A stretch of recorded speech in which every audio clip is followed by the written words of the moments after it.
ನಮಸ್ಕಾರ ವೀಕ್ಷಕರೇ, ಆಧ್ಯಾತ್ಮಿಕ ಪಯಣದ ಈ ಸಂಚಿಕೆಗೆ ನಿಮ್ಮೆಲ್ಲರಿಗೂ ಸ್ವಾಗತ. ಇವತ್ತಿನ ಈ ಸಂಚಿಕೆಯಲ್ಲಿ ನಮ್ಮ ಜೊತೆಗಿದ್ದಾರೆ ಬ್ರಹ್ಮಕುಮಾರಿ ಆಶಾ ಅವರು ಸುಮಾರು 21 ವರ್ಷಗಳಿಂದ ಆಧ್ಯಾತ್ಮಿಕ ಜೀವನವನ್ನು ನಡೆಸ್ತಾ ಇದ್ದಾರೆ. ಪ್ರಜಾಪಿತ ಬ್ರಹ್ಮಕುಮಾರಿ ಈಶ್ವರೀಯ ವಿಶ್ವವಿದ್ಯಾಲಯದಲ್ಲಿ ಅವರು ಸಂಪೂರ್ಣವಾಗಿ ತಮ್ಮ ಜೀವನವನ್ನು ಆಧ್ಯಾತ್ಮಿಕತೆಗೋಸ್ಕರ ತೊಡಗಿಸಿಕೊಂಡು ಜಗತ್ತಿನ ಏಳಿಗೆಗೋಸ್ಕರ, ಜಗತ್ತಿನಲ್ಲಿ ಆಧ್ಯಾತ್ಮಿಕತೆಯನ್ನು ಬೆಳೆಸೋದಕ್ಕೋಸ್ಕರನೇ ತಮ್ಮ ಜೀವನವನ್ನು ಮುಡಿಪಾಗಿಟ್ಟಿದ್ದಾರೆ. ಬನ್ನಿ ಅವ್ರನ್ನ ಈ ಕಾರ್ಯಕ್ರಮಕ್ಕೆ ಸ್ವಾಗತ ಮಾಡ್ತಾ ಅವರ ಜೀವನದ ಅನುಭವಗಳನ್ನು ನಾವು ಸಹ ತಿಳ್ಕೊಳ್ಳೋಣ. ಅಕ್ಕೋರೆ, ನಿಮಗೆ ಈ ಕಾರ್ಯಕ್ರಮಕ್ಕೆ ಸ್ವಾಗತ. ಅಕ್ಕೋರೆ, ನೀವು ಸುಮಾರು 21 ವರ್ಷಗಳಿಂದ ಈ ಆಧ್ಯಾತ್ಮಿಕ ಜೀವನವನ್ನು ನಡೆಸ್ತಾ ಇದ್ದೀರಿ. ಆದರೆ ಈ ಆಧ್ಯಾತ್ಮಿಕ ಜೀವನಕ್ಕಿಂತ ಮುಂಚೆ ನಿಮ್ಮ ಬಾಲ್ಯದಲ್ಲಿ ನಿಮ್ಮ ಧಾರ್ಮಿಕ ಜೀವನ ಹೇಗಿತ್ತು? ಧಾರ್ಮಿಕ ಜೀವನ ಅಂತ ಹೇಳಿದ್ರೆ ಮೊದಲಿಂದನೂ ಭಕ್ತಿ ಏನು ಅಷ್ಟೊಂದು ಮಾಡಿಲ್ಲ. ಬಟ್ ಪರಮಾತ್ಮ ದೇವರು ಅಂದರೆ ಇನ್ನೂ ಒಂದು ರೀತಿ, ಯಾರಿರ್ಬೋದು ಭಗವಂತ ಅಂದರೆ ಹೇಗಿರ್ಬೋದು, ಎಲ್ಲಿರ್ಬೋದು, ಅದನ್ನು ನೋಡಬೇಕಲ್ಲ. ಅಂದರೆ ನಾವೆಲ್ಲ ಈ ಸೃಷ್ಟಿ ಮೇಲೆ ಎಲ್ಲಿಂದ ಬಂದ್ವಿ ಮತ್ತು ಎಲ್ಲಿಗೆ ಹೋಗ್ತೀವಿ, ಈ ಥರದ್ದೆಲ್ಲ ತುಂಬ ಪ್ರಶ್ನೆಗಳು ಕಾಡ್ತಾಯಿತ್ತು ಮನಸ್ಸಿಗೆ. ಸುಮ್ಮನೆ ಯಾವಾಗಲೂ ಏಕಾಂತದಲ್ಲಿ ಕೂತ್ಕೊಳ್ಳೋದು, ಬಾಲ್ಯದಿಂದನೂ ತುಂಬ ಯೋಚನೆ ಮಾಡೋದು ಜಾಸ್ತಿ, ಡೀಪ್ಲಿ. ಜಾಸ್ತಿ ಸಂಘಟನೆಯಲ್ಲಿ ಸೇರೋದು, ಆಟ ಪಾಠ ಆಡೋದು ಅದು ಕಡಿಮೆ. ಬಟ್ ತುಂಬ ಥಿಂಕ್ ಮಾಡ್ತಿದ್ದೆ ಡೀಪಾಗಿ ಒಬ್ಬಳೆ, ಬಾಲ್ಯದಿಂದನೂ, ಚಿಕ್ಕವಳಿದ್ದಿಂದ. ನೀವು ಈ ಆಧ್ಯಾತ್ಮಿಕ ಜೀವನಕ್ಕೆ ಹೇಗೆ ಬಂದ್ರಿ? ಈ ಆಧ್ಯಾತ್ಮಿಕ ಜೀವನದ ದಾರಿಯನ್ನು ನಿಮಗೆ ಯಾರು ತೋರಿಸಿದ್ದು? ಫಸ್ಟ್ ಆಫ್ ಆಲ್ ನನಗೆ ದೇವ್ರಂದ್ರೆ ಹೇಳಿದ್ನಲ್ಲ, ಭಕ್ತಿ ಮಾಡಿಲ್ಲ, ಬಟ್ ತಿಳ್ಕೊಳ್ಬೇಕು ಅನ್ನೋ ಇಂಟ್ರೆಸ್ಟ್ ಇತ್ತು. ಆಗ ಅಮ್ಮನ ತಮ್ಮ ಕ್ಲಾಸ್ಗೆ ಹೋಗ್ತಾಯಿದ್ರು. ಅವ್ರ ಫ್ಯಾಮಿಲಿ ಎಲ್ಲ ಈ ಬ್ರಹ್ಮಕುಮಾರಿ ಆಶ್ರಮಕ್ಕೆ ಹೋಗ್ತಾಯಿತ್ತು. ನಾವು ಅವ್ರ ಮನೆಗೆ ರಜಕ್ಕೆ ಹೋದಾಗ ಒಮ್ಮೆ ನಮ್ಮನ್ನು ಆಶ್ರಮಕ್ಕೆ ಕರ್ಕೊಂಡು ಹೋಗಿದ್ರು ಮಾಮ. ಅವಾಗೆಲ್ಲ ತುಂಬ ಚಿಕ್ಕವರು, ಇವನ್ ನಾನು 7th 8th ಇರ್ಬೋದು ಅವಾಗ. ಆಗ ಫಸ್ಟ್ ಟೈಮ್ ಅವ್ರು ನಮ್ಮನ್ನು ಅಲ್ಲಿ ಕರ್ಕೊಂಡು ಹೋದರು. ಬಟ್ ಹೋಗಿ ಕೂತ್ಕೊಂಡಾಗ ತಮಗೆ ಗೊತ್ತಿರ್ಬೋದು, ಸೆಂಟ್ರ್ ವಾತಾವರಣ ಅಂದರೆ ಏಕ್ದಮ್ ಪೀಸ್ಫುಲ್ಲಾಗಿರುತ್ತೆ. ರೆಡ್ ಲೈಟ್ ಹಾಕಿದ್ದು, ಮತ್ತೆಲ್ಲರೂ ಹೋದ ತಕ್ಷಣವೇ ಗೇಟಲ್ಲೇ ಮಾಮ ಹೇಳ್ಕೊಂಡು ಕರ್ಕೊಂಡು ಹೋಗ್ತಿದ್ರು. ಶಾಂತವಾಗಿರಬೇಕು, ಗಲಾಟೆ ಮಾಡಬಾರ್ದು, ಆ ಕಡೆ ಈ ಕಡೆ ಎಲ್ಲೂ ನೋಡಬಾರ್ದು, ಎದುರುಗಡೆ ಕೂತ್ಕೊಂಡು ಅಲ್ಲಿ ಬಿಳಿ ಸೀರೆ ಹಾಕ್ಕೊಂಡಿರ್ತಾರಲ್ಲ ಯಾಕಂದ್ರೆ ಅವ್ರನ್ನೇ ನೋಡ್ತಾ ಇರಬೇಕು, ಅವ್ರ ಹಣೆ ಮಧ್ಯೆ ದೃಷ್ಟಿ ತೊಗೋಬೇಕು, ಅಲ್ಲಿ ಆತ್ಮ ಇದೆ ಅಂತೆಲ್ಲ ಹೇಳ್ಕೊಂಡು ಕರ್ಕೊಂಡು ಹೋಗೋರು. ಮತ್ತೇನು ಅಲ್ಲಿ ಹೋಗಿ ಕಾಲಿಟ್ಟ ತಕ್ಷಣ ಒಂಥರ ವೈಬ್ರೇಷನ್ನು, ಏಕೆಂದರೆ ಅದು ಸ್ಥಳ ಮಹತ್ವಿಕೆ ಅಂತ ಹೇಳ್ತಾರೆ ನೋಡಿ. ಅಲ್ಲಿ ಹೋಗಿ ಕಾಲಿಟ್ಟ ತಕ್ಷಣವೇ ನಮಗೆ ಮಾತುಕತೆ, ಈ ತುಂಟಾಟ, ಚಿಕ್ಕವರಲ್ಲ ಅವಾಗ 7th 8th ಅಂದ್ರೇ ಸ್ವಲ್ಪ ಅಷ್ಟು ಇದಿರಲ್ಲ. ಬಟ್ ತುಂಬಾ ಒಂಥರ ಕಾಮಾಗಿ ಹೋಗಿ ಕೂತ್ಕೊಳ್ತಿದ್ವಿ. ಮಧ್ಯ ಇನ್ನೂ ಕ್ಲಾಸ್ ಮುಗ್ದಿಲ್ವಲ್ಲ ಅಂತ ಹಿಂದೆ ತಿರುಗಿ ಮಾಮನ ನೋಡಿದ್ರೆ ಮಾಮ ಇಶಾರೆ ಮಾಡೋರು ಸುಮ್ಮನೆ ಕೂತ್ಕೋಬೇಕಂತ. ಅವಾಗ ಮತ್ತೆ ಸುಮ್ಮನೆ ಮತ್ತೆ ಅಲರ್ಟ, ಮತ್ತೊಂದು 1/2 hour ಅವ್ರದ್ದು ಇಶಾರೆ ಕೆಲಸ ಮಾಡ್ತಿತ್ತು. ಸೊ ಹಾಗಾಗಿ ಆರಾಮಾಗಿ ಕೂತ್ಕೊಳ್ತಿದ್ವಿ. ಬಟ್ ಫಸ್ಟ್ ಟೈಮೇ ನಾನು ನೋಡಿದಾಗಲೇ, ಅಕ್ಕಂದ್ರೆ ನೋಡಿದಾಗ ಏನೋ ಒಂದು ರೀತಿ, ಏನಪ್ಪ ವೈಟ್ ಡ್ರೆಸ್ಸು, ಏನೋ ಒಂದು ರೀತಿ ಅವರು ನೋಡಿದಾಗ ಅಟ್ರಾಕ್ಟಿವ್ ತುಂಬ. ನನಗೆ ಫಸ್ಟ್ ಟೈಮಲ್ಲೇ ಅಕ್ಕಂದ್ರೆ ನೋಡಿದಾಗ ಅವ್ರ ಸುತ್ತ ಓರ ಒಂದು ರೀತಿ ಬೆಳಕು, ಪ್ರಕಾಶ, ಈ ಥರ ಎಲ್ಲ ಕಾಣಿಸ್ತಾ ಇತ್ತು. ಇವ್ರು ಯಾರೋ ಎಲ್ಲಿಂದನೋ ಕೆಳಗಡೆಗೆ ಇಳಿದು ಬಂದಿರೋರು, ಇವ್ರು ಯಾರೋ ಈ ಲೋಕದವರಲ್ಲ ಅಂತಾನೆ ಫಸ್ಟ್ ಇದರಲ್ಲ. ಅದು ಬಾಲ್ಯದಲ್ಲಿ ಏನೋ ಬೇರೆ ಕಡೆ ನನಗೆ ಮೈಂಡು ಡೈವರ್ಟ್ ಆಗಿದ್ದಿಲ್ಲ ಯಾವ ವಿಚಾರದಲ್ಲೂ. ಹಾಗಾಗಿ ಫಸ್ಟ್ ಆಫ್ ಆಲ್ ಸೆಂಟ್ರ್ ವಾತಾವರಣ, ಅಕ್ಕಂದ್ರು ಅದೇನೇ ತುಂಬ ಒಳ್ಳೆ ನನ್ನ ಮೈಂಡ್ ಮೇಲೆ ಪ್ರಭಾವ ಬಿತ್ತು. ನನ್ನ ಪ್ರಶ್ನೆಗಳಿಗೆ ಒಂದು ರೀತಿ ಇಲ್ಲಿ ಆನ್ಸರ್ ಸಿಗುತ್ತೇನೋ ಅಂತಲೂ ಅನ್ನಿಸ್ತು. ಅಲ್ಲ, ನಿಮ್ಮದು ಅಷ್ಟು ಚಿಕ್ಕ ವಯಸ್ಸು, ನಿಮ್ಮ ತಾಯಿಯ ತಮ್ಮ ಯಾರಿದ್ರು ಅವರು ಈ ಥರ ಸೈಲೆಂಟಾಗಿರಬೇಕು ಅಂತ ಹೇಳಿದ್ರು, ಸರಿ, ಅದು ಆ ವಯಸ್ಸಲ್ಲಿ ಅರ್ಥ ಆಗುತ್ತೆ. ಭಯ ಇರ್ತಿತ್ತು. ಅಲ್ಲ, ಸೈಲೆಂಟಾಗಿರಬೇಕು, ಗಲಾಟೆ ಮಾಡಬಾರ್ದು, ಆ ಪದಗಳನ್ನು ಆ ವಯಸ್ಸಲ್ಲಿ ಭಾಳಷ್ಟು ಕೇಳಿರ್ತೀವಿ, ಅದು ಸ್ಪೆಷಲಿ ಸ್ಕೂಲಲ್ಲಿ. ಆದರೆ ದೃಷ್ಟಿ ತಗೋಬೇಕು, ಹಣೆ ಮಧ್ಯೆ ಆತ್ಮ, ಇವೆಲ್ಲ ನಿಮಗೆ ಅರ್ಥ ಆಗಿ ಅವ್ರು ಹೇಳ್ಕೊಟ್ರು. ನಮಗೆ ಮಾಮ ಏನು ಹೇಳ್ತಾರೋ ಅದು ಒಂಥರ ನಿಮಗೆ ಅರ್ಥ ಆಗಿತ್ತು? ಅದು ಇಲ್ಲ, ನನಗೆ ಸುಮ್ಮನೆ ಹಣೆ ಮಧ್ಯೆ ನೋಡ್ತಿದ್ವಿ, ಅದೇನು ಆತ್ಮ ಇದೆ ಏನಿಲ್ಲ, ಒಟ್ಟಲ್ಲಿ ಇವರು ದೃಷ್ಟಿ ತಗೋಬೇಕು, ಅಕ್ಕಂದ್ರು ಕಣ್ಣು ನೋಡಬೇಕು, ಹಣೆ ಮಧ್ಯೆ ನೋಡ್ಬೇಕಂತ ಹೇಳ್ಕೊಟ್ರು. ಹೋಗಿ ಕೂತ್ಕೊಂಡ್ವಿ, ಹಾಗೆ ಅದೇ ಥರ ಸ್ಟಾರ್ಟಿಂಗಲ್ಲಿ ಇದು ಮಾಡಿದ್ವಿ. ಆಮೇಲೆ ಮಧ್ಯ ಗ್ಯಾಪು, ಯಾವಾಗಲೂ ರಜದಲ್ಲಿ ಊರಿಗೆ ಅವ್ರ ಮನೆಗೆ ಹೋದಾಗ 1 or 2 times ನಮ್ಮನ್ನು ಸೆಂಟ್ರಿಗೆ ಕರ್ಕೊಂಡು ಹೋಗಿತ್ತು. ಬಟ್ ಅದು ಅವಾಗ ಒಂದು ರೀತಿ ನನಗನ್ನಿಸ್ತು, ಬೇಸಿಕಲಿ ಬೀಜ ಬಿತ್ತದಾಗ ಆಯ್ತು ಅವಾಗ. ಬೀಜ ಬಿತ್ತದಾಗ ಆಯಿತು. ಆಮೇಲೆ ಅದು ಮೊಳಕೆ ಆಗಿ ಗಿಡ ಬರೋದಕ್ಕೆ ತುಂಬ ಟೈಮ್ ತೊಗೊಳ್ತು. ಯಾವ ಥರ ಕನೆಕ್ಷನ್ ಬಂದ್ರಿ? ಆಮೇಲೆ ಮತ್ತೆ ನಮ್ಮ ಅಕ್ಕ ಕಾಲೇಜಿಗೆ ಬರ್ತಾಯಿದ್ಲು. ಕಾಲೇಜಿಗೆ ಬರುವಾಗ ಒಂದು ಟೈಮ್ ಸೆಂಟ್ರಲ್ಲಿ ಅವಾಗೆಲ್ಲ ಕೃಷ್ಣ ಜನ್ಮಾಷ್ಟಮಿ ರಾಖಿ ಎಲ್ಲ ಇಟ್ಕೊಂಡ್ರೆ ಈವನ್ BKS ಪಬ್ಲಿಕ್ ಎಲ್ಲ ಕಮೆಂಟ್ ಮಾಡ್ತಿದ್ರು. ಅವಾಗ ಅವರ ಕ್ಲಾಸಿಗೆ ಬರೋರು ಎಲ್ಲರೂ ಅವ್ರ ಫ್ಯಾಮಿಲೀಸ್ ಕರ್ಕೊಂಬಂದು ರಾಖಿ ಕಟ್ಸ್ಕೊಳ್ಳೋದು, ಕೃಷ್ಣ ಜನ್ಮಾಷ್ಟಮಿ ಪ್ರೋಗ್ರಾಮ್ ಅಟೆಂಡ್ ಮಾಡೋದು, ಈ ಥರ ಎಲ್ಲ ಮಾಡ್ತಾಯಿದ್ರು. ಆಗ ಅಕ್ಕ ನನ್ನನ್ನು ಹೇಳಿದ್ಲು, ನಾಳೆ ಹಿಂಗೆ ಸೆಂಟ್ರಲ್ಲಿ ಕೃಷ್ಣ ಜನ್ಮಾಷ್ಟಮಿ ಇದೆ, ಹೋಗೋಣ ಅಂತ. ನಿಮ್ಮ ಅಕ್ಕ ಹೋಗ್ತಾ ಇದ್ರು? ಅಕ್ಕ ರೆಗ್ಯುಲರು. ಅಕ್ಕ ಫಸ್ಟ್ ಇವನ್ ನನಗೆ ಪ್ರತಿಯೊಂದು ಅವಳಿಗೇನಂದರೆ ಒಂದು ವಿಚಾರ, ಅವಳಿಗೇನು ಕೇಳ್ತಾಳೋ ಅದನ್ನು 4 ಜನದ ಹತ್ರ ಹೇಳ್ಕೋಬೇಕು. ಅವಳಿಗೆ ಆ ಗುಣ ಮೊದಲಿಂದನೇ. ಇವನ್ ಅವಳು ಪಾಠ ಓದ್ತಿದ್ಲಲ್ಲ ಲೌಕಿಕವಾಗಿ, ಈ ಶೇಕ್ಸ್ಪಿಯರ್ ಸ್ಟೋರೀಸು ಅವಳು ಡಿಗ್ರಿ ಮಾಡ್ತಾಯಿದ್ಲು ಹೊಯ್ಸಳೇಶ್ವರ ಕಾಲೇಜ್ ಅರಸೀಕೆರೆ. ಆವಾಗ ಅವಳು ಬಂದು ನನ್ನ ಹತ್ರ ಹೇಳ್ಕೊಳ್ಳೋಳು. ನಾನು ಹೇಳಿದೆ, ನಿಂದು ಡಿಗ್ರಿ ಪಾಠ ನನ್ನ ಹತ್ರ ಹೇಳ್ಕೊಂಡ್ರೆ ನನಗೇನು ಅಲ್ಲ. ಅವಳು ಹೇಳ್ತಿದ್ಲು, ನಿನಗೆ ಹೇಳ್ಕೊಂಡ್ರೆ ನನಗೆ ರಿಪೀಟ್ ಆದಂಗೆ ಆಗುತ್ತೆ, ನೆನಪಾಗತ್ತೆ. ಅದೇ ಥರ ಆಧ್ಯಾತ್ಮಿಕ ವಿಚಾರದಲ್ಲೂ ನಾವು ಶೇರ್ ಮಾಡ್ಕೊಳ್ತಾ ಇದ್ವಿ. ಈಗ ಆಶ್ರಮಕ್ಕೆ ಹೋಗಿದ್ದೆ, ಈ ಥರ ಅನಿಸ್ತು. ಅವಳ ಅನಿಸಿಕೆಗಳು ಕೇಳಿ ನನಗೂ ಒಂಥರ ಪ್ರಭಾವ ಬೀಳ್ತು. ನನಗೂ ಆ ಕಡೆಗೆ ಹೋಗಬೇಕು ನೋಡಬೇಕು, ಅದನ್ನೇ ಹೇಳ್ತಾಳಲ್ಲ ಚೆನ್ನಾಗಿದೆ ಅನ್ಸುತ್ತೆ. ಯಾಕೆಂದರೆ ಮೊದಲು ಎಲ್ಲೋ ಒಂದು ಸೂಕ್ಷ್ಮವಾಗಿ ಮೂಲೆಯಲ್ಲಿ ಬೀಜ ಬಿದ್ದಿದ್ದಿತ್ತಲ್ಲ, ಅದಕ್ಕೆ ಪದೇ ಒಂಥರ ನೀರು ಹಾಕ್ದಂಗೆ ಆಗ್ತಿತ್ತು ಇವಳು ಹೇಳೋದು ಬಂದು ಕ್ಲಾಸೆಲ್ಲ. ಆಮೇಲೆ ನನಗೂ ಆಗಲಿ ಹೋಗೋಣ ಅಂತ ಹೋದ್ವಿ. ನನಗೆ ಏನೇ ಒಂದು ಕೆಲಸ ಮಾಡಿದ್ರೂ ಪರ್ಫೆಕ್ಟಾಗಿ ಮಾಡಬೇಕು. ಒಂದು ಸಾರಿ ಅದರೊಳಗಡೆ ಹೋದ್ಮೇಲೆ ಅದರ ಆಳತೆಯಲ್ಲಿ ಡೆಪ್ತಲ್ಲಿ ಹೋಗಬೇಕು ಅಂತ ಯಾವುದೇ ಒಂದು ವಿಚಾರ, ಯಾವುದೇ ಒಂದು ಕಲಿಯೋದ್ರಲ್ಲಾಗಲಿ. ಬಟ್ ಸ್ಪಿರಿಚುವಾಲಿಟಿಲೂ ಹಾಗೆ ಅನಿಸುತ್ತೆ. ಆ ಒಂದು ಉದ್ದೇಶದಿಂದನೇ ನಾನು ಕಂಪ್ಲೀಟ್ಲಿ ಇಲ್ಲಿ ಸರೆಂಡರ್ ಆಗೋದಕ್ಕೆ ಅದೊಂದು ಇದು ಅನಿಸ್ತು. ಅಲ್ಲ, ನೀವು ಮತ್ತೆ ನಂತರ ಸೆಂಟ್ರಿಗೆ ಯಾವಾಗ ಹೋದ್ರಿ? ಅದೇ ಫಸ್ಟ್ ಟೈಮ್ ನಾನು ಕೃಷ್ಣ ಜನ್ಮಾಷ್ಟಮಿ ಹೋದಾಗ ಸೆಂಟಲ್ಲಿ ತುಂಬ ಚೆನ್ನಾಗಿ ಸೆಂಟೆಲ್ಲ ಫುಲ್ಲು ಕೃಷ್ಣನ್ ಗೊಂಬೆ ಎಲ್ಲ ಇಟ್ಟು ಫುಲ್ಲು ಡೆಕೋರೇಷನ್ ಮಾಡಿದ್ರು, ತುಂಬ ಚೆನ್ನಾಗಿತ್ತು. ನನಗೆ ಅದನ್ನು ನೋಡಿ ಏನೋ ಒಂಥರ ಕೃಷ್ಣನ ಗೊಂಬೆ ಎಲ್ಲ ನೋಡಿದ್ರೆ ಏನೋ ಸ್ವರ್ಗಕ್ಕೆ ಬಂದ್ಬಿಟ್ಟಿದ್ದೀನಿ ಅಂತ. ಆಗ ಆ ಲೆವೆಲ್ಗೆ ಆ ಸೆಂಟ್ರ್ಗಳೇ ನಮಗೆ ಒಂಥರ ಸ್ವರ್ಗದ ಥರ ಕಾಣ್ತಿದ್ವಿ. ಅಲ್ಲಿ ಒಂದು ಒಳ್ಳೆ ವೈಬ್ರೇಷನು, ಸಾತ್ವಿಕ, ಇದು ಎಲ್ಲರಲ್ಲೂ ಆ ಸ್ಟೂಡೆಂಟ್ಸಲ್ಲೂ ಇದ್ದಂಥ ಒಂದು ಆ ಭಾವನೆ, ಏನು ಹೇಳ್ತಾರೆ, ಒಂದು ಫ್ಯಾಮಿಲಿ ಇದು ಚೆನ್ನಾಗಿರ್ತಿತ್ತು. ತುಂಬ ಖುಷಿನೂ ಆಯಿತು ಫಸ್ಟ್ ಟೈಮ್ ಹೋದಾಗ. ಆಮೇಲೆ ನಿಧಾನಕ್ಕೆ ಕ್ಲಾಸ್ಗೆ ಹೋಗ್ತಾ ಇದ್ವಿ ಮಧ್ಯದಲ್ಲಿ. ಆಮೇಲೆ ಯೋಗದ ಕಾರ್ಯಕ್ರಮಗಳು ಮಾಡೋರು, ಬಟ್ಟಿ ಎಲ್ಲ ಮಾಡೋರು. ಅದಾದಮೇಲೆ ನಂಗೆ ತುಂಬ ಎಫೆಕ್ಟ್ ಅಂತ ಹೇಳಿದ್ರೆ, ನಾವು ಆ್ಯಕ್ಚುಲಿ ಜ್ಞಾನ ತೊಗೊಂಡಿದ್ದು, ಕಾಲೇಜಿಗೆ ಹೋಗ್ತಾ ಇದ್ದಿದ್ದೆಲ್ಲ ಮಾಡ್ತಿದ್ದೆ ಅರಸೀಕೆರೆ. ಆದರೆ ನಮಗೆ ಚನ್ನರಾಯಪಟ್ಟಣದಲ್ಲಿ ಒಂದು ಸಾರಿ ಮೇಳ ಮಾಡಿದರು. ಆಗ ನಾನು 10th ಮುಗಿಸಿನೋ ಏನೋ ಮನೇಲಿದ್ದೆ ಅನಿಸುತ್ತೆ. 10th ಮುಗಿಸಿನೋ ಡಿಪ್ಲೊಮೊ ಮುಗಿಸಿ. ಆಗ ಅಕ್ಕ ಹಿಡಿದ್ಲು, ಸುಮ್ಮನೆ ಮನೇಲಿ ಕೂತ್ಕೊಂಡು ಟೈಮ್ ಪಾಸ್ ಮಾಡೋ ಬದಲು ಅಲ್ಲಿ ಹೋದರೆ ಮೇಳ ನಡೀತಾ ಇದೆ, ಮೇಳದಲ್ಲಿ ತುಂಬ ಚೆನ್ನಾಗಿ ನಿಮಗೆ ಕಲಿಯೋಕ್ಕೆ ಸಿಗುತ್ತೆ, ನೀನು ಬೇರೆಯವ್ರು ಎಕ್ಸ್ಪ್ಲೇನ್ ಮಾಡೋದನ್ನು ಕಲಿಬೋದು. ಏಕೆಂದರೆ ನಮಗೆಲ್ಲ ಬೇಸಿಕಲಿ ಕೋರ್ಸ್ ಆಗಲಿಲ್ಲ, ಈ 7 days ಕೋರ್ಸ್ ಎಲ್ಲ ಕೊಡ್ತಾರಲ್ಲ ಆ ಥರ ಕೋರ್ಸ್ ಆಗಲಿಲ್ಲ. ಸೊ ನೀನು ಯಾಕೆ ಹೋಗಬಾರ್ದು, ಅಲ್ಲೆಲ್ಲ ತಿಳ್ಕೊಬಾರ್ದು. ನಾನು ಹೇಳಿದೆ, ನನಗೆ ಗೊತ್ತೇ ಇಲ್ಲ, ಅಕ್ಕವ್ರು ಆ ಸೆಂಟ್ರವ್ರ ಪರಿಚಯನೇ ಇಲ್ಲ ಚನ್ನರಾಯಪುರ, ಹೆಂಗೆ ಹೋಗ್ಲಿ ಅಂತ. ಸೊ ಇವನ್ ಅವಳು ಮನೆಗೆ ಬಂದು ಅಕ್ಕ ನನ್ನನ್ನು ಕರ್ಕೊಂಡು ಹೋಗಿ ಅಲ್ಲಿರೋ ಸೆಂಟ್ರ್ ಅಕ್ಕನಿಗೆ ಹೇಳಿಬಿಟ್ಟು, ನನ್ನನ್ನು ಅಲ್ಲಿ ಬಿಟ್ಬಿಟ್ಟು ಪರಿಚಯ ಮಾಡಿಸ್ಬಿಟ್ಟು, ಇವಳು ಮೇಳ ಮುಗಿಯೋವರೆಗೂ ಇಲ್ಲೇ ಇರ್ತಾಳೆ, ಮನೇಲೇನಿಲ್ಲ, ಫ್ರೀ ಇದ್ದಾಳೆ, ಎಜುಕೇಷನ್ ಮುಗಿಸಿ ಅಂತ ಅಲ್ಲಿ ನನಗೆ ಇರಿಸಿದ್ರು. ಆಮೇಲೆ ನನಗೆ ಮೇಳ ಅಲ್ಲಿ ಜನ ಅವರೆಲ್ಲ ಎಕ್ಸ್ಪ್ಲೇನ್ ಮಾಡೋದು, ಕೋರ್ಸ್ ಕೊಡೋದು, ಸರ್ವಿಸ್ ಮಾಡೋದು, ಬೇರೆ ಅಕ್ಕಂದ್ರೆಲ್ಲ ಬಂದು ಶಿಬಿರಗಳು ಮಾಡಿಸೋದು. ಒಂದು ಕಡೆ ಶಿಬಿರಗಳು ನಡೀತಾ ಇತ್ತು, ಒಂದು ಕಡೆ ಕ್ಲಾಸ್ಗಳದ್ದು ಇದು ನಡೀತಾ ಇತ್ತು. ಆವಾಗ ಪ್ರಾಣೇಶ್ ಅಣ್ಣವರು ಅದನ್ನು ನೋಡ್ಕೊಳ್ತಾ ಇದ್ರು. ನನಗೆ ಯಾರಾದರೂ ಹಳ್ಳಿಯವ್ರು ಬಂದರೆ ಹೊಸಬ್ರಂತ ಒಂದು 2-3 days ಆದಮೇಲೆ 2-3 days ಆದಮೇಲೆ ನನಗೆ ಹೇಳಿದ್ರು, ನೀನು ಏನಾದರೂ ಟ್ರೈ ಮಾಡಮ್ಮ ಹೇಳೋದಕ್ಕೆ ಅಂತ. ನಾನು ಹೇಳಿದೆ, ಅಣ್ಣವರೇ ನನಗೇನೂ ಬರಲ್ಲ, ಮತ್ತು ಹೆಂಗೆ ಹೇಳೋದು? ಇಷ್ಟು ವರ್ಷ ಆಯ್ತು ಅಂತ ಹೇಳ್ತೀಯ, ಮತ್ತು ಚಿಕ್ಕದ್ರಿಂದ ಕೇಳಿದ್ಯಾ, ನಿನ್ಗೇನು ಬರುತ್ತೋ ಎಷ್ಟು ಬರುತ್ತೋ ಸ್ಟಾರ್ಟಿಂಗಲ್ಲಿ ಶುರು ಮಾಡು. ಎಲ್ರಿಗೂ ಇರುತ್ತೆ ಸ್ಟಾರ್ಟಿಂಗ್ ಟ್ರಬಲ್ ಅಂತ, ನೀನು ಶುರು ಮಾಡೋವ್ರಿಗೂ ಅಷ್ಟೇ. ಶುರು ಮಾಡಿದ್ಮೇಲೆ ಬರುತ್ತೆ, ಏನು ತೊಂದರೆ ಇಲ್ಲ, ನೀನು ಮಾಡು, ಟ್ರೈ ಮಾಡ್ತೀಯಾ, ಮಾಡು ಅಂತ ಹೇಳಿದ್ರು. ಆಮೇಲೆ ಅಲ್ಲೊಬ್ಬ ಹುಡುಗ ಇದ್ದ, ಕುಮಾರ, ಚಿಕ್ಕವನವನು, ಅವನು ಎಷ್ಟು ಚೆನ್ನಾಗಿ ಎಕ್ಸ್ಪ್ಲೇನ್ ಮಾಡ್ತಿದ್ದ ಅಂತ ಹೇಳಿದ್ರೆ, ಅವನು ತೋರಿಸ್ಬಿಟ್ಟು ನನಗೆ ಹೇಳಿದ್ರು, ನೀನು ಅವನಿಗಿನ್ನೂ ಇದಾ, ಸೊ ನೀನು ಮಾಡ್ಬೋದಲ್ವಾ ಅಂತ. ಆಗ ನಂಗೆ ಸ್ವಲ್ಪ ಅನ್ನಿಸ್ತು, ಹೌದಲ್ಲ ಮಾಡೋಣ. ಆಗ ನಾನು ಅವಳಿಗಿನ್ನ ದೊಡ್ಡವನು. ಆಮೇಲೆ ಅವರು ಕರೆಕ್ಟಾಗಿ ಹುಡುಕಿ ಹಳ್ಳಿಯವರು, ಏನೋ ಪ್ರಶ್ನೆ ಮಾಡದೇ ಇರೋರು, ಮುಗ್ಧವಾಗಿ ಸುಮ್ಮನೆ ನಾನು ಹೇಳಿದ್ದನ್ನು ಕೇಳೋರು, ಅಂಥವ್ರನ್ನ ಬಂದಾಗ ಈ ಬ್ಯಾಚ್ ನೀನು ಅಟೆಂಡ್ ಮಾಡಮ್ಮ ಅನ್ನೋರು. ನಾನು ಅಂದ್ಕೊಂಡೆ, ಏನು ಅಣ್ಣವ್ರು ಎಲ್ಲ ಬರೀ ಈ ಥರ ಹಳ್ಳಿ ಜನ ಮುಗ್ಧರು ಬಂದು, ಅವ್ರು ಆ್ಯಕ್ಚುಲಿ ಇನ್ನೂ ಪ್ರಶ್ನೆ ಮಾಡೋರು. ಅವ್ರಿಗೆ ಗೊತ್ತಿಲ್ಲ, ಎಜುಕೇಟೆಡ್ ಮಾತ್ರ ಪ್ರಶ್ನೆ ಮಾಡ್ತಾರೆ, ಅವ್ರಿಗೆ ಮಾತ್ರ ತಿಳ್ಕೊಬೇಕಂತ ಕ್ಯೂರಿಯಾಸಿಟಿ ಇದೆ. ಇವರು ಹಳ್ಳಿಯವ್ರು ಬಂದಾಗ ಪರವಾಗಿಲ್ಲ ಅಂತ ಹೇಳ್ಬಿಟ್ಟು ನಾನು ಬಿಟ್ಬಿಡೋರು.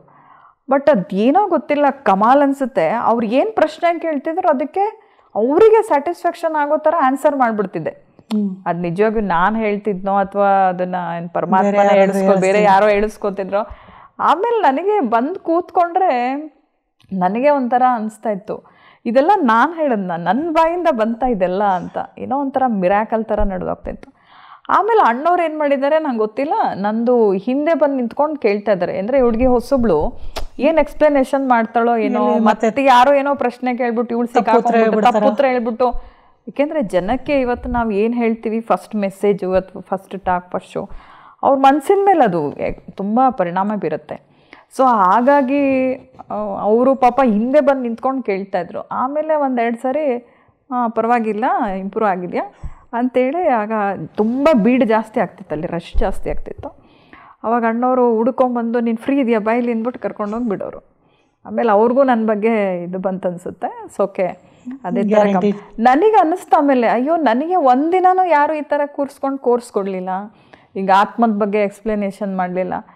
ಅಲ್ಲಿ ನಾನು ಬೇರೆಯವ್ರಿಗೆ ಹೇಳ್ತಾ ಹೇಳ್ತಾ ಹೇಳ್ತಾ ಹೇಳ್ತಾ ನನಗೆ ನಾನೇ ಪಾಠ ಕಲ್ತಂಗೆ ಆಗೋಯ್ತು.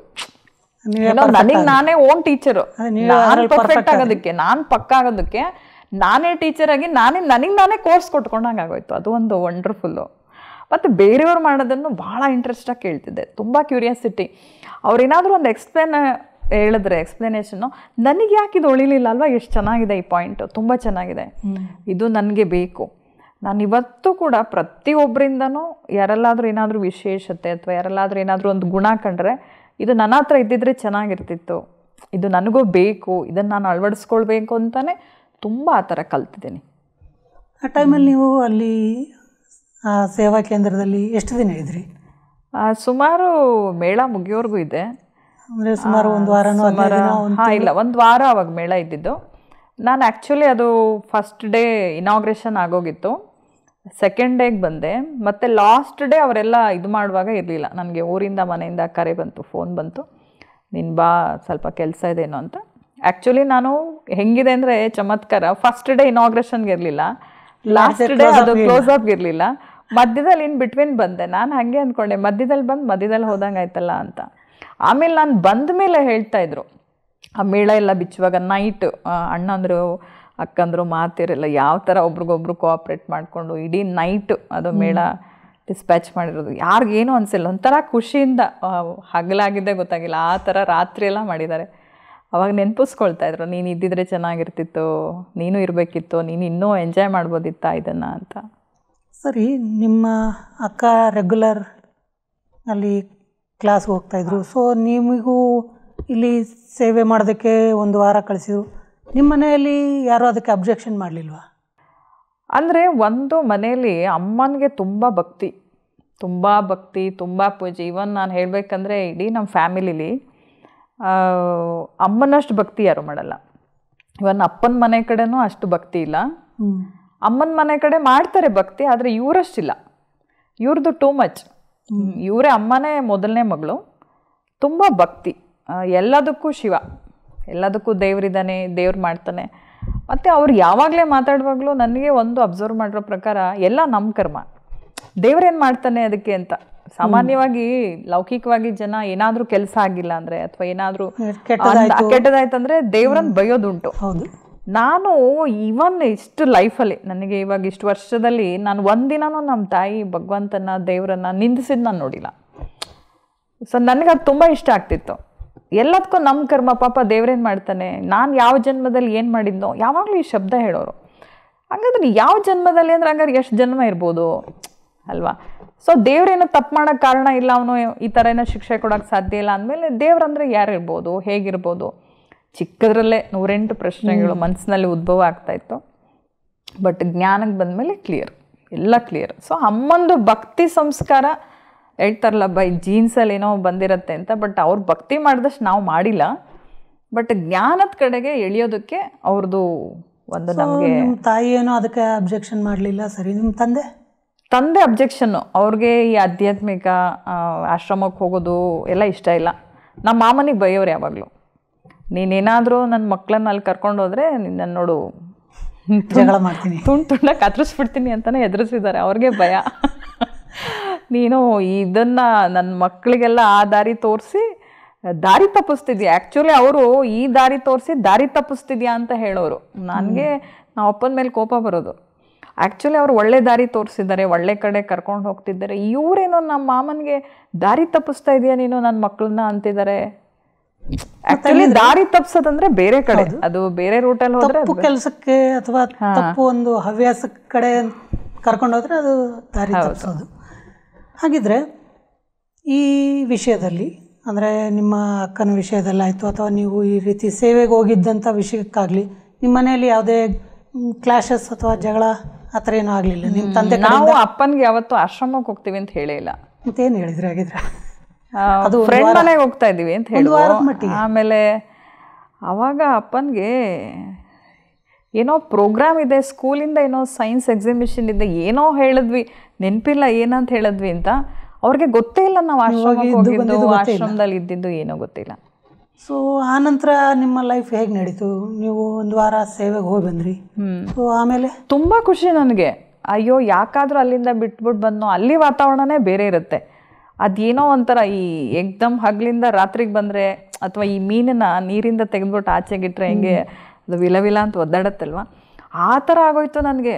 ಎಕ್ದಮ್ ಅಲ್ಲಿ ಒಂದು ವಾರ ಅಲ್ಲಿ ಜನ ವಾತಾವರಣದಲ್ಲಿದ್ದು ಮನೆಗೆ ಬಂದರೆ ನನಗೆ ಇಷ್ಟನೇ ಆಗ್ತಾ ಇಲ್ಲ. ಏನೋ ಒಂಥರ ಖಾಲಿ ಸಪ್ಪೆ.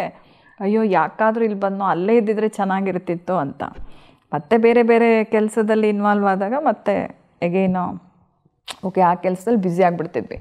ಬಟ್ ಎಲ್ಲೋ ಒಂದು ಕಡೆ ಅದು ಚೆನ್ನಾಗಿತ್ತು, ಅಲ್ಲೇ ಇರಬೇಕಿತ್ತು, ಅದೇ ಇನ್ನೂ ಸ್ವಲ್ಪ ದಿನ ಕಂಟಿನ್ಯೂ ಆಗಬೇಕಿತ್ತು ಅಂತ ಅನ್ನಿಸ್ತಾ ಇತ್ತು. ಬಟ್ ತಂದೆಗೆ ಬಿಲ್ಕುಲ್ ಆಧ್ಯಾತ್ಮಿಕತೆ ಇಷ್ಟ ಇಲ್ಲ ಪಾಪ.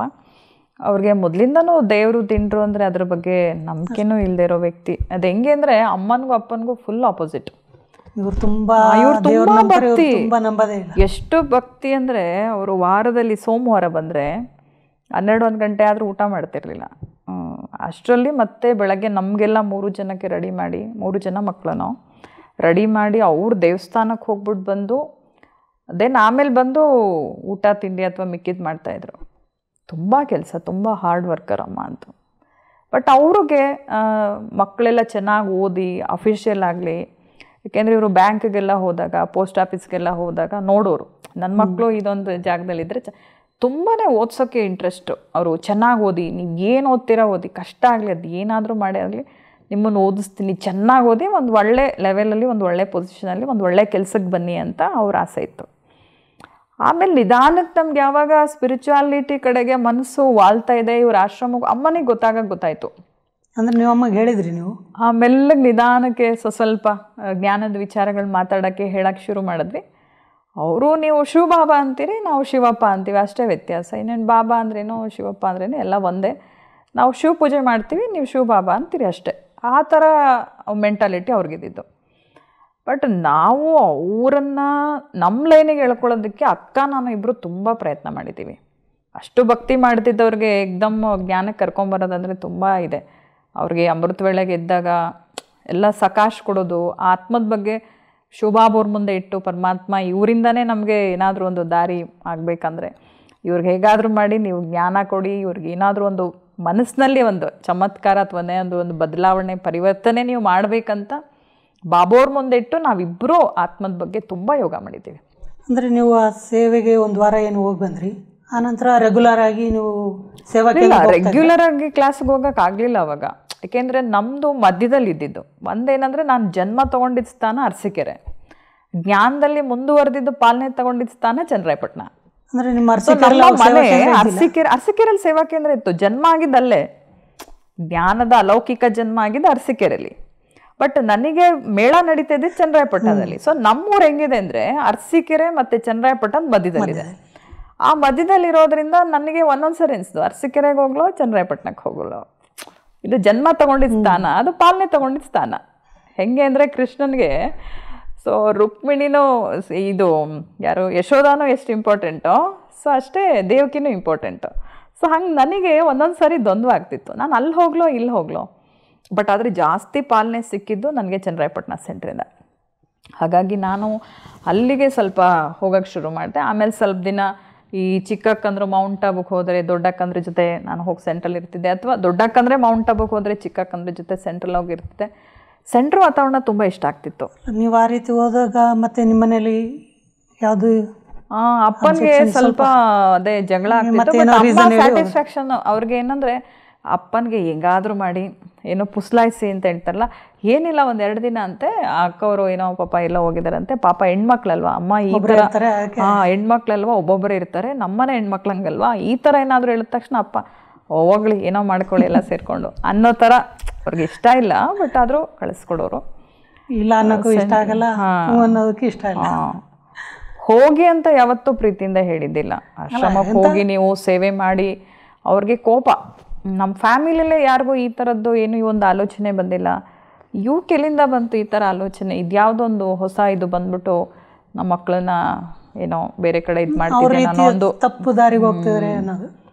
ನೋಡಿ, ನನಗನ್ಸುತ್ತೆ ಆ್ಯಕ್ಚುಲಿ ತಪ್ಪು ದಾರಿ ಅಂದರೆ ಬೇಕಾದಷ್ಟಿದೆ ಇವತ್ತು. ಅವ್ರ ಪ್ರಕಾರ ಒಳ್ಳೆ ದಾರಿನ ತಪ್ಪು ದಾರಿ ಅಂತ ಮಿಸ್ಟೇಕ್ ಮಾಡ್ಕೊಂಡಿದ್ದು ಅವ್ರ ತಪ್ಪದೆ ಆ್ಯಕ್ಚುಲಿ. ಅದೇ ನಾಳೆದ್ದು ಅದಕ್ಕೆ ಅವ್ರ ಪ್ರಕಾರ ನೀವು ಹೋಗ್ತಿರೋ ತಪ್ಪು ದಾರಿ. ಬಟ್ ಅಮ್ಮನಿಗೆ ಕೊನೆಯಲ್ಲಿ ತುಂಬ ಇಷ್ಟ ಆಯಿತು. ಅವರು ಹೋಗೋಕ್ಕೆ ಕೋಆಪ್ರೇಟ್ ಮಾಡಿದ್ರು. ಜೊತೆಗೆ ನಮಗೆ ನಾವು ಆಶ್ರಮಕ್ಕೆ ಹೋಗ್ಬಿಟ್ಟು ಬಂದರೆ ಅವಾಗೆಲ್ಲ ಗೊತ್ತಲ್ಲ ಅಲ್ಲಿ ನಿಯಮಗಳ ಪ್ರಕಾರ ಅದೆಲ್ಲ ಈರುಳ್ಳಿ ಬೆಳ್ಳುಳ್ಳಿ ಎಲ್ಲ ತಿನ್ನಬಾರ್ದು. ಅಂದರೆ ಮೊದಲಿಂದನೂ ಸಾತ್ವಿಕ ಆಹಾರಿಗಳು, ಪ್ಯೂರ್ ವೆಜಿಟೇರಿಯನು, ಅದೂ ತಿನ್ನಬಾರ್ದು ಅಂತ ಹೇಳಿದಾಗ ಅಮ್ಮ ಸುಮಾರು 1-2 ವರ್ಷ ನಮಗೆ ಮನೆಯಿಂದನೇ ಹೋಗ್ತಾ ಬರ್ತಾ ಆ ಥರದ್ದೆಲ್ಲ ಪ್ರಿಪೇರ್ ಮಾಡಿಕೊಡ್ತಾಯಿದ್ರು. ಪಾಪ ಪ್ರಿಪೇರ್ ಮಾಡಿಕೊಟ್ಟು ಅವ್ರಿಗೆ ಬೇರೆ ಮಾಡಿ ನಮಗಿಬ್ರಿಗೆ ಬೇರೆ ಮಾಡಿ ತುಂಬ ಸಹಯೋಗಿ ಪಾಪ. ಹಾಗಿದ್ರೆ ಈ ಬ್ರಹ್ಮಕುಮಾರೀಸ್ನ ಹೆಡ್ ಕ್ವಾರ್ಟರ್ಸ್ ಮೌಂಟ್ ಅಬು ರಾಜಸ್ಥಾನದಲ್ಲಿದೆ ಅಂತ ಕೇಳಿದ್ರಿ. ಅಲ್ಲಿಗೆ ನೀವು ಸರೆಂಡರ್ ಆಗೋದಕ್ಕಿಂತ ಮುಂಚೆ ಹೋಗಿದ್ರ ಅಥವಾ ಸರೆಂಡರ್ ಆದಮೇಲೆ? ಸೊ ಇಲ್ಲ, ಸಮರ್ಪಣೆ ಆಗೋದಕ್ಕೂ ಮುಂಚೆ 99 ಫಸ್ಟ್ ಟೈಮು ನಾನು ಕುಮಾರಿ ಆಗಿದ್ದಾಗ ಕಲರ್ ಡ್ರೆಸ್ಸಲ್ಲಿ ಅಲ್ಲಿಗೆ ಹೋಗೋದಕ್ಕೆ ನಿಮ್ಮ ಮನೆಯಿಂದ ಯಾವ ರೀತಿ ಪರ್ಮಿಷನ್ ತೊಗೊಂಡ್ರಿ? ಸೊ ಅಮ್ಮನಿಗೆ ನಾನು ಅದೇ ಹೋಗ್ಬೇಕಾದ್ರೆ ಅವಾಗೆಲ್ಲ ಸುಮಾರು ಟ್ರೈನ್ ಚಾರ್ಜು, ಮೌಂಟ್ ಅಬುದು ಚಾರ್ಜ್ ಎಲ್ಲ ಖರ್ಚು ವೆಚ್ಚ ಎಲ್ಲ ಇರ್ತಿತ್ತು. ಹೋಗಿ ಅವ್ರಿಗೆ ನನಗೆ ಹಿಂಗೆ ಸಡನ್ನಾಗಿ ಅವಾಗ ಯಾರು ಅಮ್ಮನಿಗೆ ಕೇಳಬೇಕು, ನನಗೆ ಹಿಂಗೆ 3,500 ದುಡ್ಡು ಬೇಕು, ನಾನು ಮೌಂಟ್ ಅಬುಗೆ ಹೋಗ್ಬೇಕಂತ ಕೇಳಿದೆ. ಹೋಗು 3,500ಕ್ಕೆ 10 ಗ್ರಾಮ್ ಚಿನ್ನ ಬರುತ್ತೆ ಅಂದ್ರೆ ಅವರು. ಅಲ್ಲಿಗೆ ಹೋಗಿ ಏನು ಮಾಡ್ತೀವಿ 10 ಗ್ರಾಮ್ ಚಿನ್ನ ಬರುತ್ತೆ 3,500 ದುಡ್ಡಿಗೆ ಅಂತ. ನಾನು ಹೇಳಿದೆ, ನೋಡು ಚಿನ್ನದಕ್ಕಿನ್ನೂ ತುಂಬ ಬೆಲೆ ಬಾಳೋದು, ವಜ್ರ ಸಮಾನವಾದಿದ್ದು ಟೈಮು. ಆ ಜಾಗನೂ ಅಷ್ಟೇ, ನೀನು ಅವರು ಹೇಳ್ತಾರೆ ನೀನು ಬಂದು ಕೇಳಬೇಕು. ಎಷ್ಟು ಚೆನ್ನಾಗಿದೆ ಅಂತ ಗೊತ್ತಾ, ಮೌಂಟ್ ಅಬು ಧರೆಯಲ್ಲಿರೋವಂಥ ಸ್ವರ್ಗ ಅಂತೆ. ಮೌಂಟ್ ಅಬುಗೆ ಒಂದ್ಸರಿ ಮನುಷ್ಯನಾಗಿ ಹುಟ್ಟಿದ ಮೇಲೆ ಒಂದ್ಸರಿ ಹೋಗಲೇಬೇಕು. ಆವಾಗ ಒಂದು ಹಾಡು ಬರ್ತಿತ್ತು ಡಾಕ್ಟರ್ ರಾಜ್ಕುಮಾರ್ ಅವ್ರದ್ದು, ಮಾನವನಾಗಿ ಹುಟ್ಟಿದ ಮೇಲೆ ಏನೇನು ಕಂಡು ಸಾಯೋದ್ರೊಳಗೆ ಒಂದ್ಸರಿ ಜೋಗಾದ ಗುಂಡಿ ನೋಡಂತ. ನಾನು ಅವ್ರಿಗೆ ಅದು ಹೇಳಿದೆ, ನೋಡು ಅವರು ರಾಜ್ಕುಮಾರ್ ಅವರು ಒಂದ್ಸರಿ ಸಾಯಕ್ಕೆ ಮುಂಚೆ ಜೋಗಾದ ಗುಂಡಿ ಹೆಂಗೆ ನೋಡಂತ ಹೇಳ್ತಾರಲ್ಲ, ಹಾಗೆ ಆಶ್ರಮದಲ್ಲಿ ಮನುಷ್ಯನಾಗಿ ಹುಟ್ಟಿದ ಮೇಲೆ, ಅದರಲ್ಲೂ ಕುಮಾರಿ ಆದಮೇಲೆ ಒಂದು ಸಾರಿ ನೀನು ಮೌಂಟ್ ಅಬುಗೆ ಹೋಗ್ಬಿಟ್ಟು ಬಂದರೆ ನಿನಗೆ ಅಂದ್ಕೊಂಡಿದ್ದೆಲ್ಲ ಆಗೋಗ್ಬಿಡತ್ತಂತೆ. ಅದಂಥ ಹೋಲಿಸ್ಟಿಕ್ ಪ್ಲೇಸ್ ಅಂತೆ, ಅಂಥ ಪವಿತ್ರವಾದ ಜಾಗ ಅಂತೆ, ಭಗವಂತ ಧರೆಗೆ ಅವತರಣೆ ಆಗಿರೋ ಜಾಗ ಅಂತೆ. ಕಾಶಿಗಿನ್ನೂ ತುಂಬ ಪವಿತ್ರವಾದ ಜಾಗ, ತುಂಬ ಶ್ರೇಷ್ಠವಾದ ಜಾಗ. ನೀನು ಎಲ್ಲೋ ನೋಡೇ ಇಲ್ಲ ಆ ಜಗತ್ತನ್ನು. ಕೈಲಾಸ ಪರ್ವತಕ್ಕಿನ್ನೂ ಒಂದು ಕೈ ಮೇಲೆ ಅಂತ ಎಲ್ಲ ಎಕ್ಸ್ಪ್ಲೇನ್ ಮಾಡಿದ್ಮೇಲೆ ನಮ್ಮಮ್ಮ ಸಾಕು ನೀನು ಹೇಳಿದ್ದು, ಹೋಗಲಿ ಹೆಂಗೋ ಅರೇಂಜ್ ಮಾಡಿಕೊಡ್ತೀನಿ, ಹೋಗ್ಬಿಟ್ಟು ಬಾ, ಅದೇನೋ ನಂಗೆ ಗೊತ್ತಿಲ್ಲ, ನನ್ನ ಎಕ್ಸ್ಪ್ಲನೇಷನ್ ಕೇಳೋಕ್ಕೆ ಅವ್ರಿಗೆ ಆಗ್ತಾಯಿಲ್ಲ, ಹೆಂಗೋ ನೀನು ಹೋಗ್ಬಿಟ್ಟು ಬಾ ಅಂತ. ನನಗೆ ಅವರಿಂದ ಹೋಗಕ್ಕೆ ಪರ್ಮಿಷನ್ ಸಿಕ್ಕಿದ್ದು ಹೆಂಗಾಗೋಯ್ತಂದರೆ ಅದು ರಿಯಲಿ ನನಗೆ ಹೇಳ್ಕೊಳಕ್ಕೆ ಆಗಲ್ಲ. ಐ ಕಾಂಟ್, ಏನು ಹೇಳ್ತಾರೆ, ಏನೋ ನಾನು ತೆಗೆದು ಆಕೃತಿಗೆ ಬಿಟ್ಟಂಗೆ ಆಗೋಯ್ತು ನನಗೆ. ಎಷ್ಟು ಖುಷಿ ಅಂತ ಹೇಳಿದ್ರೆ ರಿಯಲಿ ನನಗೆ ಅಳುನೂ ಬಂದ್ಬಿಡ್ತು. ಸದ್ಯ ನನಗೆ ಇಷ್ಟು ಪರ್ಮಿಷನ್ ಸಿಗುತ್ತೆ ಅಂತಲೂ ಗೊತ್ತಿರಲಿಲ್ಲ. ಕೊನೆಗೂ ಅಟ್ಲೀಸ್ಟ್ ಪರ್ಮಿಷನ್ ಸಿಗ್ತಲ್ಲ ಅಂತ ತುಂಬ ಖುಷಿ ಆಯಿತು. ನಿಮ್ಮ ತಂದೆನ ಹೇಗೆ ಒಪ್ಪಿಸಿದ್ರಿ? ಅಯ್ಯೋ, ತಂದೆನ ಅಮ್ಮನೇ ಪಾಪ. ನಾನಂತೂ ಡೈರೆಕ್ಟ್ ತಂದೆಗೇನೋ ಕೇಳ್ತಿರ್ಲಿಲ್ಲ, ಅವ್ರಿಗೆ ನಾನು ಮಾತಾಡ್ತಿರ್ಲಿಲ್ಲ ಹೆಚ್ಚಿಗೆ ತಂದೆ ಜೊತೆ. ತುಂಬ ಸೈಲೆಂಟ್ ಅವರು. ತಂದೆ ಯಾವಾಗಲೂ ನನಗೆ ಹಾಗೆ ಹೇಳ್ತಿದ್ರು, ಮೂಗಿ ಅಂತ. ಅವ್ರು ನಾನು ಹೆಸರಿಟ್ಟು ಕರೆದಿದ್ದೆ ಹೆಚ್ಚು ಅಪರೂಪ. ಮೂಗಿ ಇಲ್ಲಿ ಅವಳು ಅಂತ ಕೇಳೋರು. ಯಾಕೆಂದರೆ ನಾನು ಅವ್ರ ಜೊತೆ ಕಮ್ಯುನಿಕೇಟ್ ಆಗ್ತಿರಲಿಲ್ಲ, ಜಾಸ್ತಿ ಮಾತಾಡೋದು, ಅವ್ರ ಹತ್ರ ಏನೂ ಕೇಳ್ಕೊಳ್ಳೋದು ಜಾಸ್ತಿ ಎಲ್ಲ. ಅಮ್ಮನ ಜೊತೆ ನನಗೆ ಇದು ಬೇಕು, ಅದು ನಾನು ಯಾವತ್ತೂ ಮನೇಲೇನೋ ಕೇಳಿದ್ದಿಲ್ಲ. ನನಗಿದು ಬೇಕು, ನನಗಿಂಥದ್ದೇ ಬಟ್ಟೆ ಬೇಕು, ನನಗಿಂಥದ್ದೇ ವಸ್ತು ಬೇಕು, ಏನೋ ಕೇಳಿದ್ದೆ. ಅವ್ರು ಏನು ತಂದುಕೊಡ್ತಿದ್ರೋ ಅವರದ್ದೇ ಸೆಲೆಕ್ಷನ್ನು, ಅಪ್ಪ ಅಮ್ಮಂದೇ ಸೆಲೆಕ್ಷನ್ನು. ಅವ್ರು ಏನು ತಂದುಕೊಡ್ತಾರೋ ಅದರಲ್ಲಿ ಆದರೂ ಬೆಸ್ಟೇ ಸಿಗ್ತಿತ್ತು ನನಗೆಲ್ಲ, ದಿ ಬೆಸ್ಟ್. ಸೊ ಆ ಮೌಂಟ್ ಅಬುಗೆ ನೀವು ಯಾರ ಜೊತೆ ಹೋಗಿದ್ರಿ?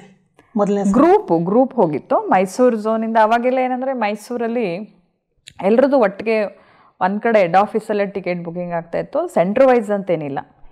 ಆವಾಗ ಅಲ್ಲಿ ಸೆಂಟ್ರಿಂದನೂ ಸುಮಾರು ವಿದ್ಯಾರ್ಥಿಗಳು ಹೊರಟಿದ್ರು, ಕಡಿಮೆ ಜನನೇ ಆ ಟೈಮಲ್ಲಿ, ಯಾರು ಜಾಸ್ತಿ ಜನ ಇರಲಿಲ್ಲ, ಹೊರಟಿದ್ರು. ಅವಾಗ ನನಗೂ ಅಲ್ಲಿ ಅಕ್ಕ ಹೇಳಿದ್ರು ನೀವು ಹೋಗಿ ಅಂತ ಹೇಳಿ. ಸೊ ನಾನು ಗ್ರೂಪಲ್ಲಿ ಹೋದೆ. ನನಗೂ ಆ ಟೈಮಲ್ಲಿ ಏನು ನನಗೆ ಇವರೇ ಬೇಕು ಅವರೇ ಬೇಕು ನಮ್ಮ ಸೆಂಟ್ರವರು ಆ ಥರ ಏನಿಲ್ಲ. ಒಟ್ಟಾರೆ ಸದ್ಯ ಮೌಂಟ್ ಆಬುಗೆ ಹೋಗ್ತಾ ಇದ್ದೀನಲ್ಲ, ನನಗೆ ಪಕ್ಕದಲ್ಲಿ ಯಾರಿದ್ದಾರೆ, ಟ್ರೈನಲ್ಲಿ ಯಾರಿದ್ದಾರೆ, ಯಾರ ಜೊತೆ ಹೋಗ್ತಾ ಇದ್ದೀನಿ ಏನು ಇಂಪಾರ್ಟೆನ್ಸ್ ಇಲ್ಲ. ಒಟ್ಟಲ್ಲಿ ಓನ್ಲಿ ನನ್ನ ಗೋಲ್ ಏನಂದರೆ ನಾನು ಮೌಂಟ್ ಆಬುಗೆ ಹೋಗಬೇಕು ಅಷ್ಟೇ. ಮೌಂಟ್ ಆಬುಗೆ ಹೋಗ್ತಾ ಇದ್ದೀನಲ್ಲ. ಮೌಂಟ್ ಆಬುಗೆ ಹೋಗೋಕ್ಕಿಂತ ಮುಂಚೆ ಅದ್ರ ಬಗ್ಗೆ ನೀವು ಇಷ್ಟೆಲ್ಲ ಹೇಳಿದ್ರಲ್ಲ ನಿಮ್ಮ ತಾಯಿಗೆ, ಅದಿಷ್ಟು ನಿಮಗೆ ಯಾರು ಹೇಳಿದರು ಈ ಥರ ಇದೆ ಈ ಥರ ಇಲ್ಲ? ಅಂದರೆ ಕೇಳಿದ್ನಲ್ಲ, ಅನೇಕ ಮಾತಿರೋ ಅನೇಕ ಸ್ಟೂಡೆಂಟ್ಸ್ ಟೀಚರ್ಸ್ ಎಲ್ಲ ಹೋಗಿ ಬಂದಿರೋರು, ಅವರು ಒಂದ್ಸರಿ ಹೋಗ್ಬೇಕಕ್ಕ ಜೀವನದಲ್ಲಿ, ಹೋಗಿ ಬಂದಿರೋರೆಲ್ಲ ಅಷ್ಟು ಚೆನ್ನಾಗಿದೆ. ಅವ್ರಿಗೆ ಎಕ್ಸ್ಪ್ಲೇನ್ ಮಾಡೋದಕ್ಕೆ ಈವನ್ ಫಸ್ಟ್ ಟೈಮ್ ಮೌಂಟ್ ಆಬುಗೆ ನಮ್ಮ ಮಾಮ ಹೋಗಿ ಬಂದಿದ್ರಲ್ಲ, ಅವ್ರು ಮೌಂಟ್ ಆಬುಗೆ ಹೋಗಿ ಬಂದು ನಮ್ಮ ಮನೆಗೆ ಬೆಡ್ ಲ್ಯಾಂಪ್ ಬರುತ್ತೆ, ಲೈಟು, ಬಾಬೋರ್ ಸಿಂಬಲ್ದು ಒಂದು ಲೈಟ್ ಬರುತ್ತೆ, ಅದು ಜೊತೆಗೆ ಲಕ್ಷ್ಮೀನಾರಾಯಣನ ಫೋಟೋ, ಜೊತೆಗೆ ಪೆನ್ನು, ಲಕ್ಷ್ಮೀನಾರಾಯಣನ ಪೆನ್ನು, ಅದನ್ನು ನಾನು ಎಕ್ಸಾಮ್ ಬರೆಯೋಕೆ ಇಟ್ಕೊಂಡಿದ್ದೆ. 10th ಎಕ್ಸಾಮ್ ಬರೆದಿದ್ದು ನಾನು ಅದರಲ್ಲೇ, ಅದೇ ಪೆನ್ನಲ್ಲಿ. ಅದು ಬರೆದಿದ್ದಕ್ಕೇನೋ ಪಾಸ್ ಆದೆ ಅನ್ಸುತ್ತೆ ಆ ಪೆನ್ನಲ್ಲಿ. ಅಂದರೆ ನನಗೆ ಆ ಟೈಮಲ್ಲಿ ಆ ಒಂದು ಇದಿತ್ತು, ಓ ಈ ಪೆನ್ನ ಎಕ್ಸಾಮ್ ಬರೆಯೋಕೆ ಇಟ್ಕೋಬೇಕಂತ. ಲಕ್ಷ್ಮೀನಾರಾಯಣನ ಸಿಂಬಲ್ ಇರ್ತಿತ್ತು, ಅದರಲ್ಲಿ ಬಿ ಗುಡ್ ಡೂ ಗುಡ್ ಅಂತೆಲ್ಲ ಒಳ್ಳೆ ಸ್ಲೋಗನ್ಸ್ ಇರೋದು, ಬ್ಲೆಸ್ಸಿಂಗ್ ಇರೋದು ಒಂದು ಪೆನ್ ಕೊಟ್ಟಿದ್ರು.